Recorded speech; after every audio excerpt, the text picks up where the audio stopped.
그리고 자, 내일 8월 2일 일본 수출 규제 공식 선언할까 안 할까? 지금 현 상태는 거의 뭐 100%로 내일 일본이 일본 정부 가기에서 결의를 해서 공식 선언할 것 같습니다. 그래도 혹시 뭐 미국의 트럼프 대통령이 한국과 일본하고 잘 해결됐으면 좋겠다 그런 얘기를 했어요. 그래서 그것 때문에 혹시라도 뭐가 좋아질까 이렇게 기대하는 사람도 있을지 모르는데 그래서 제가 이 부분에 대해서 자세하게 한번 알아보도록 하겠습니다. 자, 오늘 한국하고 일본의 외교 장관이 만났습니다. 그 일본 고노 외무상하고 그 강경화가 둘이 만났는데 둘 다 큰 변화가 없었어요. 한국의 입장하고 일본의 입장이 크다는 것만 확인하고 회담이 결렬되었습니다. 자, 그런데 가만히 보면 말이에요. 강경화가 이 고노다로보다도 참 못한 게 뭐냐면은 자, 고노다로 일본 외무상은 일장기를 가슴에 달았는데 이 강경화는 태극기가 없습니다. 이 사람은 한국 외교부 장관이 아닌 모양이에요. 태극기가 아주 부끄러운 모양입니다. 이런 사람이 어떻게 한국을 대표해서 외교부 장관 노릇을 하겠습니까? 이렇게 한국의 태극기도 없는 사람을 보고 고노 일본 외무상이 얼마나 무시하겠어요. 저것들은 지네 나라 태극기도 하나 가슴에 안다는 지네 나라 태극기를 얼마나 부끄럽게 여기며 지네 나라 태극기를 저렇게 쓰레기통에 쳐박고 와가지고 회담한다는 꼬라지 하고 속으로 얼마나 없이는 여기겠습니까? 강경화가 오늘 외무상 회의에서 했던 얘기는 이런 얘기를 했어요. 자, 그 수출 규제 리스트에서 한국을 빼게 되면 한국과 일본의 관계가 훨씬 더 어려워질 거야 라고 우려를 전달했는데 이 강경화가 말하는 것을 보면은 이거는 확실히 잘못된 메시지죠. 왜냐하면은 원래 이 문제의 원인은 문재인이 그 징용공 부분에 있어서 국가 간의 약속을 파기했죠. 1965년 한일협정, 국제법상 인정된 한일협정 약속을 파기한 게 문재인이란 말이에요.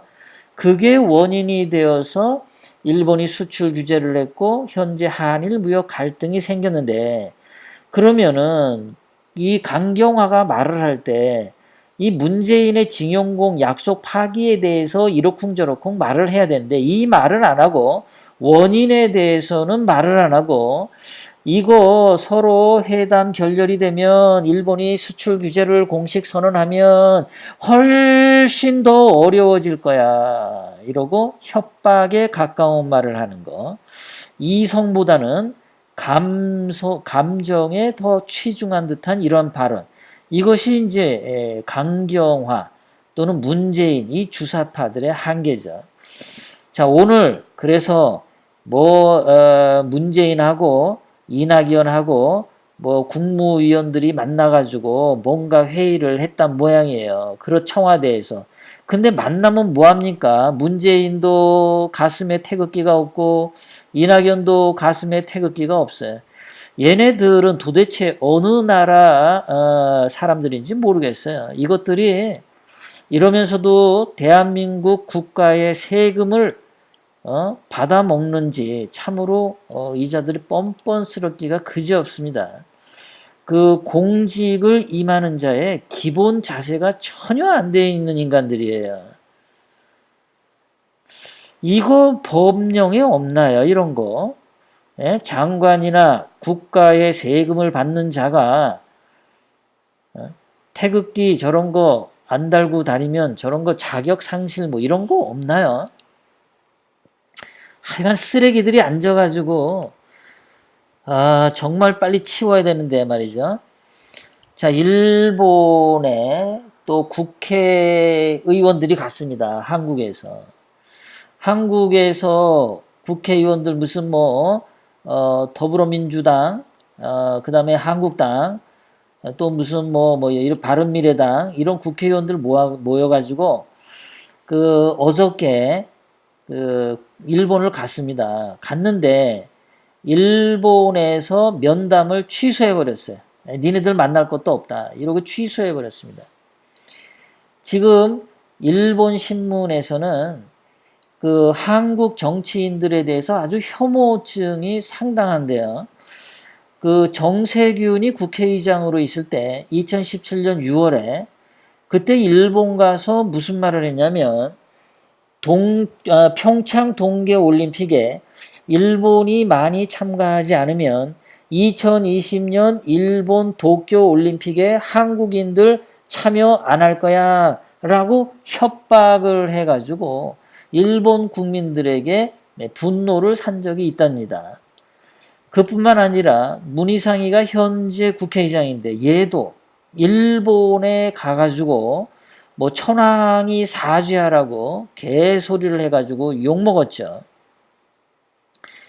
하여간 대한민국의 이 좌파들은 정말 이 머리가 정말 썩었나 봅니다. 얘들 머릿속에는요.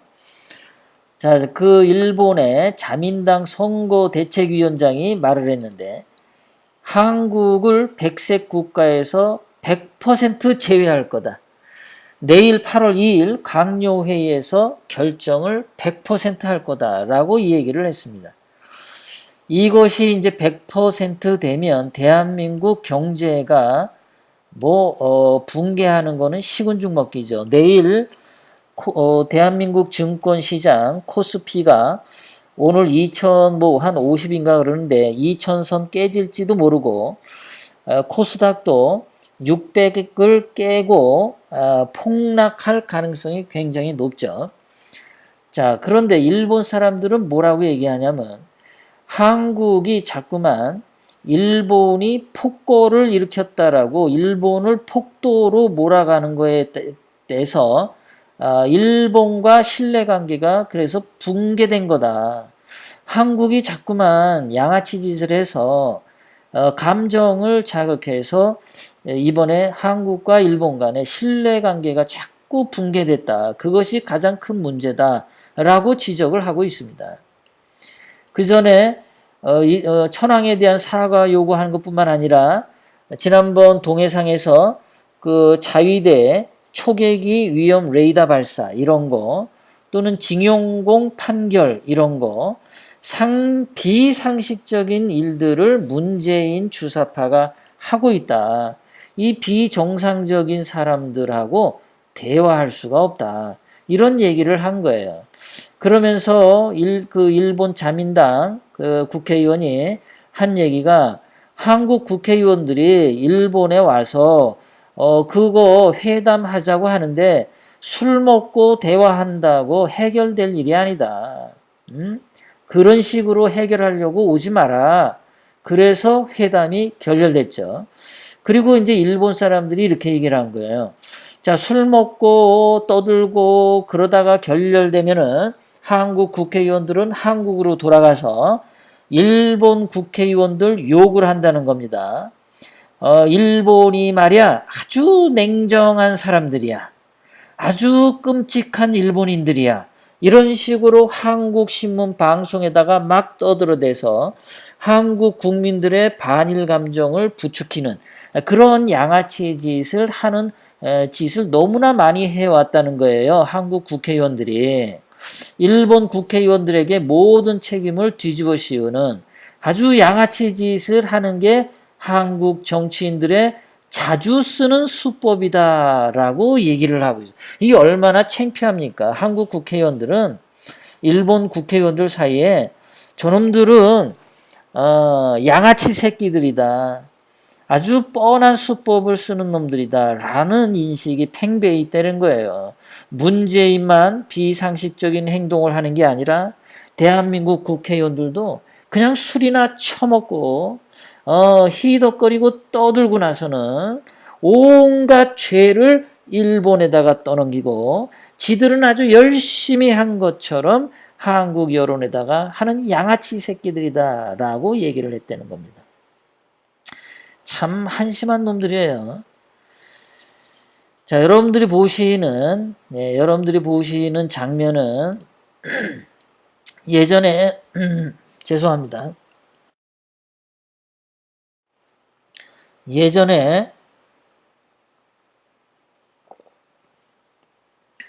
그 한국인 의병들이 하얀색 옷을 입은 사람들인데요. 이 의병들이 흰색 옷을 입고 손에는 대나무 죽창을 들고 이 위에 있는 일본군을 언덕에 있는 일본군을 향해서 공격을 하고 있습니다. 근데 일본군은 이제 그 장총으로 소총으로 사격을 가하고 그런 상황인데 이 전투에서 보면은 일본군은 무기가 굉장히 현대화되어 있죠. 그와 반면에 의병들은 이거 그냥 맨주먹으로 올라가죠. 그러니까 이 땅에 수많은 시체들이 깔릴 수밖에 없어요. 일본군의 실력하고 조선 의병의 실력하고 너무나 차이가 나는 겁니다. 실력이 이렇게 차이가 나서 싸우면 결국은 실력 없는 자들이 그냥 다 죽는 거예요.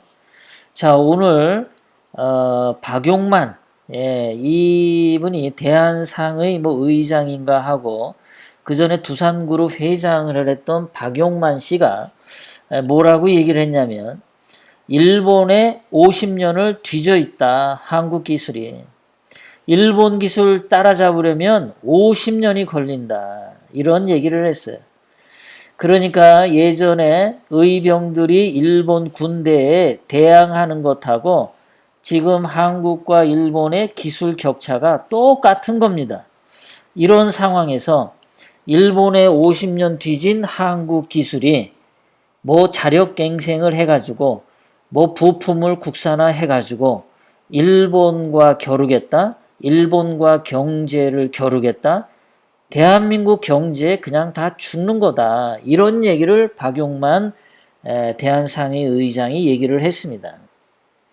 문재인이는 이런 상황이 오면 지는 죽창 들고 안 나가죠. 또 저기 뒤에 가서 일본군 뒤에 가가지고 길잡이 역할 할지도 모르죠. 자, 제가